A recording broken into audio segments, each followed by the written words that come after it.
شمار فضل و برکات ہیں۔ اللہ تبارک و تعالیٰ نے حضور صلی اللہ تعالیٰ علیہ وآلہ وسلم کو بے شمار کمالات اور اختیارات عطا کیے، یعنی حضور صلی اللہ علیہ وسلم کے اختیار میں بہت کچھ تھا۔ آپ صلی اللہ تعالیٰ علیہ وآلہ وسلم کے اختیار کو علماء کرام نے بیان کیا۔ آپ صلی اللہ علیہ وسلم کے اختیارات کو صحابہ کرام نے، انبیاء کرام نے، شہداء کرام نے، صالحین نے، یہاں تک فرشتوں نے، اللہ تبارک و تعالیٰ نے بھی بیان کیا۔ اللہ تبارک و تعالیٰ نے حضور صلی اللہ علیہ وسلم کو بے شمار اختیارات عطا کیے تھے۔ حضرت سیدنا ابن عمر رضی اللہ تعالیٰ عنہ فرماتے ہیں کہ ایک مرتبہ ہم حضور صلی اللہ تعالیٰ علیہ وسلم کے ساتھ سفر پر تھے، تو سفر میں ایک عربی آیا، جسے آج ہم دیہاتی کہتے ہیں۔ ایک دیہاتی آیا تو حضور صلی اللہ تعالیٰ علیہ وسلم نے اس سے فرمایا کہ تم اس بات پر گواہی دیتے ہو کہ اللہ تبارک و تعالیٰ کے علاوہ کوئی عبادت کے لائق نہیں، بے شک میں اللہ تعالیٰ کا رسول ہوں۔ تو اب وہ عربی کہنے لگا کہ میرے ساتھ اور کون گواہی دے گا، کہ میں گواہی دوں کہ بے شک اللہ کے علاوہ کوئی عبادت کے لائق نہیں، میرے ساتھ کوئی اور بھی ہے جو یہ گواہی دے کہ بے شک اللہ تبارک و تعالیٰ عبادت کے لائق ہے، اس کے علاوہ کوئی عبادت کے لائق نہیں؟ تو حضور صلی اللہ علیہ وسلم نے فرمایا ہاں ہے، وہ ببول کا درخت ہے، فرمایا وہ گواہی دے گا۔ تو اس دیہاتی جو تھا اس نے ببول کی طرف دیکھا تو حضور نے ببول کے درخت کو اشارہ دیا کہ ادھر آؤ۔ اب راوی لکھتا ہے ابن عمر رضی اللہ تعالیٰ عنہ فرماتے ہیں کہ وہ درخت زمین پر کھڑا تھا تو اس نے اپنی جڑیں زمین کے اوپر نکال لی، جبکہ درخت کی جڑیں زمین کے اندر ہوتی ہیں، جڑیں نکال دی اور دوڑ لگا دی، حضور صلی اللہ علیہ وسلم کے قریب آ گیا۔ تو اب درخت کا پتا پتا، ٹہنی ٹہنی، سارا کچھ بول اٹھا، اشہد ان لا الہ الا اللہ وحدہ لا شریک لہ واشہد ان محمدا عبدہ ورسولہ۔ جب درخت نے گواہی دی تو وہ دیہاتی نے جب دیکھا کہ حضور صلی اللہ علیہ وسلم پر درخت کلمہ پڑھ رہا ہے، گواہی دے رہا ہے، بول رہا ہے، تو وہ دیہاتی یہ حضور کا معجزہ دیکھ کر وہ بھی مسلمان ہو گئے۔ اللہ تبارک تعالیٰ نے کیونکہ حضور کو اختیار دیا تھا، درخت کو حکم فرمایا تو درخت آ گیا، درخت حضور کی خدمت میں آ گیا، جبکہ کائنات کا کوئی ذرہ اللہ کے حکم کے علاوہ نہیں ہل سکتا۔ اور یہ کمالات حضور صلی اللہ علیہ وسلم کو بھی اللہ تبارک تعالیٰ نے عطا کیے ہیں کہ حضور صلی اللہ علیہ وسلم جیسا جس کو حکم دیں، کیونکہ تابع ہیں حضور صلی اللہ علیہ وسلم کے، ہر چیز حضور کے تابع ہے، تو حضور صلی اللہ علیہ وسلم کو یہ اللہ نے اختیار دیا ہے۔ حضرت ابو ہریرہ رضی اللہ تعالیٰ عنہ فرماتے ہیں کہ ایک دیہاتی اسی طرح اور حضور کی خدمت میں حاضر ہوا تو وہ بھی اس طرح کہنے لگا کہ میں کس طرح گواہی دوں؟ حضور نے فرمایا تو گواہی دیتا ہے اس بات پر کہ میں اللہ کا نبی ہوں، اللہ عبادت کے لائق ہے، اس کے علاوہ کوئی عبادت کے لائق نہیں۔ تو اب وہ جو آدمی تھا اس نے بھی یہی کہا کہ میں کیسے یقین کروں کہ میرے ساتھ کوئی اور گواہی دے گا؟ تو حضور صلی اللہ علیہ وسلم نے اس وقت درخت کی اس طرف اشارہ کیا، فرمایا وہ کھجور کا درخت ہے، اس میں جو کھجور کی شاخ ہے وہ گواہی دے گی۔ اب اس نے اس طرف دیکھا تو وہ کھجور کی شاخ، راوی لکھتا ہے کہ وہ اپنے درخت سے اوپر سے نیچے اتری اور دوڑتے ہوئی حضور کے قدموں میں آ گئی۔ جب درخت سے شاخ ٹوٹ جائے، منقطع ہو جائے تو دوبارہ جڑ نہیں سکتی، خشک ہو جاتی ہے، ختم ہو جاتی ہے، یعنی ٹوٹ جائے دوبارہ اسے جڑ نہیں سکتی جب جدا ہو جائے۔ اب حضور نے اشارہ کیا تھا، وہ درخت سے نیچے آ گئی۔ اب جب وہ آئی تو عربی نے دیکھا کہ حضور پر یہ تو کلمہ پڑھ رہی ہیں، حضور کی گواہی دے رہی ہیں، حضور کے اختیارات پر چل رہی ہیں، تب وہ بھی کلمہ پڑھ کر مسلمان ہو گیا۔ تو حضور نے اس درخت کی ٹہنی کو فرمایا واپس چلا جا، ارجعی، واپس چلا جا۔ اب وہ دوبارہ واپس اوپر چلی گئی اور ادھر جہاں سے آئی تھی ادھر دوبارہ سلیکٹ ہو گئی۔ یہ حضور کا معجزہ تھا۔ حضور پر کلمہ پڑھا پتھروں نے، درختوں نے، اور ان معجزات کو دیکھ کر حضور صلی اللہ علیہ وسلم پر لوگ ایمان لے آئے۔ حضور صلی اللہ علیہ وسلم کو اللہ تبارک تعالیٰ نے اس کے علاوہ بے شمار اختیارات عطا کیے ہیں۔ حضرت جابر رضی اللہ تعالیٰ عنہ فرماتے ہیں کہ غزوہ خندق کا موقع تھا کہ صحابہ کرام اور حضور صلی اللہ علیہ وسلم بھی ساتھ تھے، غزوہ خندق میں شریک تھے۔ سارے صحابہ کرام خندق میں کھدائی کر رہے تھے، کام کر رہے تھے۔ حضرت جابر رضی اللہ تعالیٰ عنہ عرض کرتے ہیں کہ میں حضور صلی اللہ علیہ وسلم کے ساتھ کھڑا تھا، میں نے دیکھا کہ حضور نے خندق سے ایک پتھر توڑا اور اس کو اٹھانے کے لیے جیسے جھکے۔ جابر رضی اللہ تعالیٰ عنہ فرماتے ہیں میں نے دیکھا کہ حضور صلی اللہ علیہ وسلم کے پیٹ سے کپڑا تھوڑا ہٹا تو میں نے دیکھا پیٹ پر 2 پتھر بندھے ہوئے تھے بھوک کی وجہ سے۔ صحابہ کرام نے 3 دن 4 دن 7 دن وہاں خندق میں کام کیا، دن رات خندق کھودی۔ صحابہ کرام بھوک سے ڈال سے کھایا پیا نہیں تھا۔ حضور صلی اللہ علیہ وسلم نے بھی 3 دن سے کچھ کھایا نہیں تھا، خندق میں صحابہ کرام کے ساتھ مصروف تھے کام میں۔ جابر رضی اللہ تعالیٰ عنہ فرماتے ہیں میں نے دیکھا کہ حضور کے پیٹ مبارک سے تھوڑا کپڑا ہٹا تو میں نے دیکھا وہاں 2 پتھر بندھے ہوئے تھے۔ جابر رضی اللہ تعالیٰ عنہ کہتے ہیں کہ میں نے سوچا کہ ضرور حضور صلی اللہ علیہ وسلم کو بھوک لگی ہے، یہ ان کی عاجزیاں ہمارے ساتھ ہیں، کھانا انہوں نے بھی نہیں کھایا۔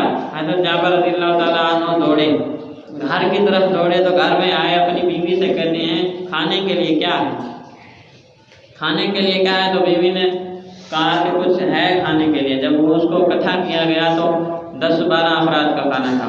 تو حضرت جابر رضی اللہ تعالیٰ عنہ نے بیوی کو کہا کہ جلدی سے تو کھانا تیار کر۔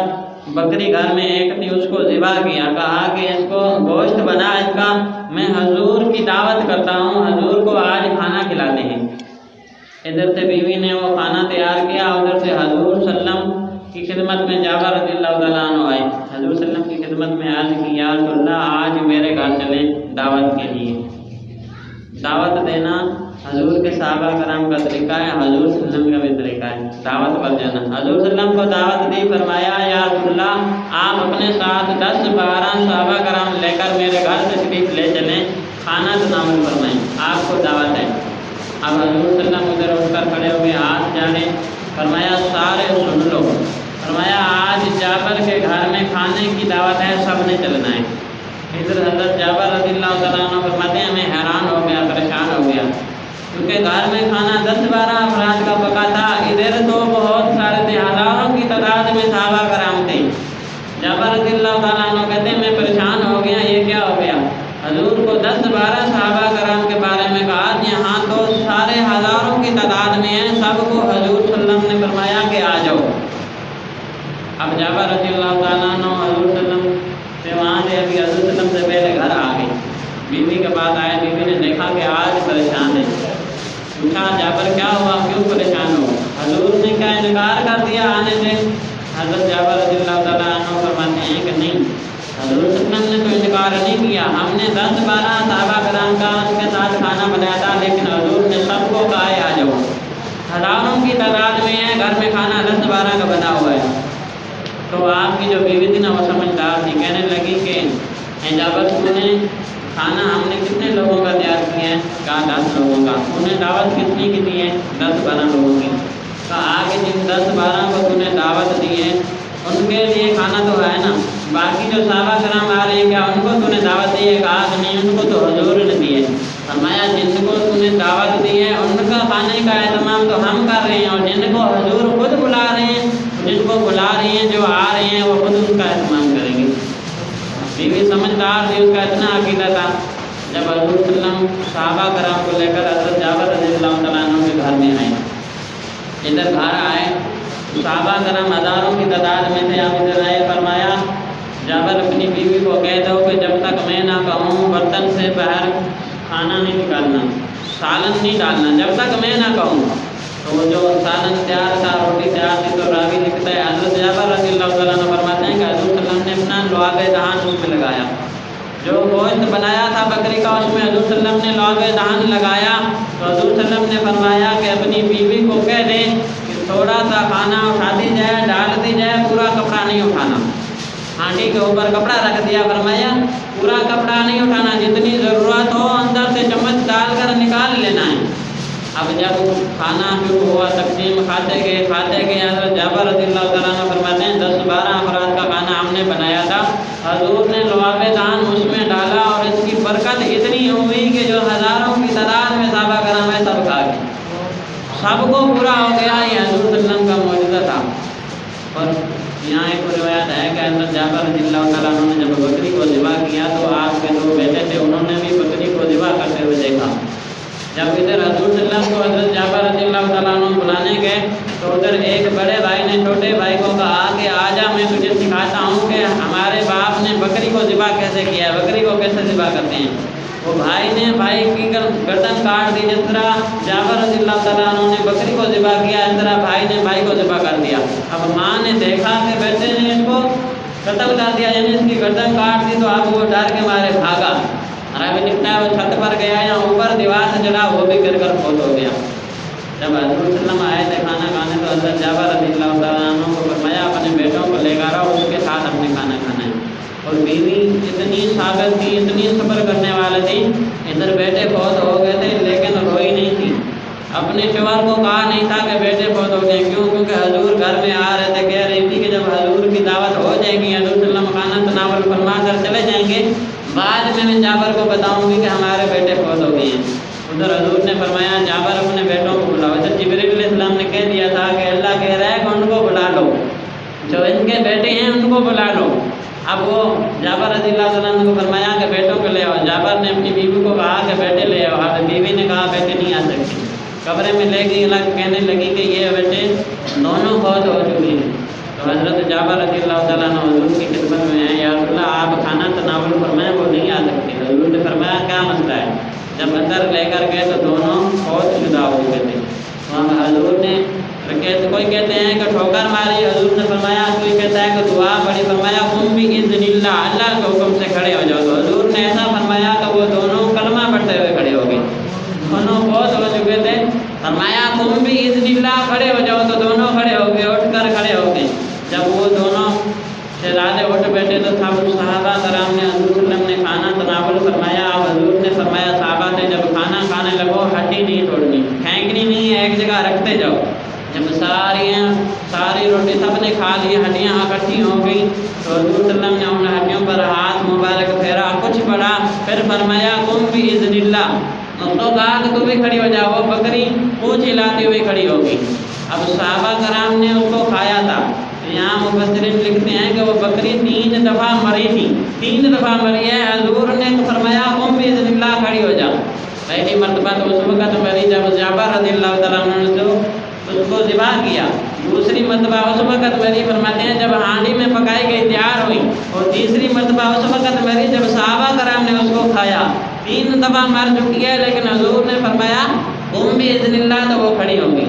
یہ اللہ نے حضور صلی اللہ علیہ وسلم کو اختیار دیا تھا، یہ حضور کا معجزہ تھا۔ اللہ نے حضور صلی اللہ علیہ وسلم کو اتنے کمالات دیے، اختیار دیا، تو یہ سارا کچھ اللہ کے اختیار سے ہوا۔ حضور صلی اللہ علیہ وسلم کو جو اللہ نے اختیار دیا تھا، حضور نے فرمایا تو وہ بکری بھی زندہ ہو گئی۔ حضرت جابر رضی اللہ تعالیٰ عنہ کے جو 2 شہزادے فوت ہو چکے تھے وہ بھی زندہ ہو گئے، اور 10-12 افراد کا کھانا ہزاروں کی تعداد میں جو آئے تھے صحابہ کرام سب کھا گئے، پھر بھی بچ گیا۔ جابر فرماتے ہیں جتنا کھانا پکایا تھا وہ ویسے کا ویسا تھا۔ یہ حضور نے جو لعاب دہن لگایا، یہ اس کی برکات ہے، اس میں اللہ نے برکت ڈال دی، بہت وسیع ہو گیا۔ حضرت ابو ہریرہ فرماتے ہیں کہ میرے والد محترم جنگ عہد میں شہید ہو گئے، تو ان پر قرضہ تھا، پیچھے انہوں نے باغ چھوڑا تھا، کھجور کا باغ۔ حضرت ابو ہریرہ فرماتے ہیں کہ جن سے حضور میرے والد نے جن سے قرضہ لیا تھا وہ مجھے بہت تنگ کرتے تھے، پریشان کرتے تھے کہ قرضہ واپس دے دو۔ حضرت ابو ہریرہ حضور کی خدمت میں آئے، عرض کی یا رسول اللہ، میرے والد جنگ عہد میں شہید ہو گئے تھے، وہ مقروض تھے، ان پر قرضہ تھا، اور میں کہتا ہوں جب میں مقروضوں کو قرضہ دینے لگوں آپ بھی اس وقت تشریف لے آئیں، تاکہ آپ کو دیکھ کر وہ کوئی جنگ وغیرہ کا اہتمام نہ کرے، کوئی لڑائی فساد نہ ہو۔ حضور صلی اللہ علیہ وسلم بھی وہاں تشریف لے آئے، تو ابو ہریرہ نے کھجوریں اکٹھی کی۔ اب جو جن پر قرضہ، جو مقروض تھے، یعنی جو قرضہ لینے آئے تھے، وہ حضور صلی اللہ علیہ وسلم کو دیکھ کر اور زیادہ تیش میں آ گئے، باتیں کرنے لگے۔ تو حضور صلی اللہ علیہ وسلم نے جابر کو فرمایا کہ ادھر آ جاؤ، کھجوریں جو ہیں الگ الگ کر دے، اعلیٰ قسم کی الگ کر دے، اس سے درمیانی الگ کر دے، جو سب سے کم تر ہے وہ الگ کر دے۔ جب 3 ڈھیر بنائے گئے الگ الگ، تو حضور صلی اللہ علیہ وسلم جو اعلیٰ قسم کی کھجوریں تھیں ان کے چکر لگانے لگے، 3 چکر لگایا تو ان کے اوپر بیٹھ گئے، اس ڈیری کے اوپر بیٹھ کے فرمایا جابر جن جن کو قرضہ دینا ہے ان کو بلا، یہ کھجوریں تول کر دیتا جا، ان کا قرضہ اتارتا جا۔ اب جو قرضے لینے آئے تھے وہ سارے آئے باری باری آتے گئے، لیتے گئے، یہاں تک کہ وہ سب کا قرضہ پورا ہو گیا، جتنا قرضہ دینا تھا وہ سارا ختم ہو گیا۔ حضرت ابو ہریرہ فرماتے ہیں میں نے دیکھا کہ جو ڈھیری ویسی کی ویسی تھی وہ ویسے ہی ویسی ہے، جس طرح میں نے تیار کی تھی حضور اس کے اوپر اوپر جیسے تشریف فرما ہوئے وہ ویسے کی ویسے رکھی ہوئی ہے۔ یہ حضور کو اللہ نے اختیار دیے تھے، یہ حضور کو اختیار جو اللہ نے دیے ہیں یہ اس کی برکت تھی۔ حضور صلی اللہ علیہ وسلم جب اس ڈیری پر آئے تو وہ اس میں برکت اللہ نے ڈال دی، اور حضرت ابو ہریرہ کے والد پر جو سارا قرضہ تھا وہ سارا اتر گیا۔ اعلیٰ حضرت فرماتے ہیں مالک کونین ہیں، وہ بعض کچھ رکھتے نہیں، دو جہاں کی نعمتیں ہیں ان کے خالیات ہیں۔ دو جہاں کی نعمتیں اللہ نے ان کے ہاتھ میں دی ہیں، پھر بھی وہ ہاتھ خالی رکھتے ہیں، بانٹ دیتے ہیں۔ برحال ٹائم ختم ہو گیا۔ اللہ حضور کی بارگاہ میں دعا ہے جو کچھ بڑا اور عمل کرتے ہیں اسے یاد رکھنے کی توفیق عطا فرمائیں۔ بیان میں جو غلطیاں ہوئی اپنے فضل و کرم سے معاف فرمائے۔ وما علینا الا البلاغ۔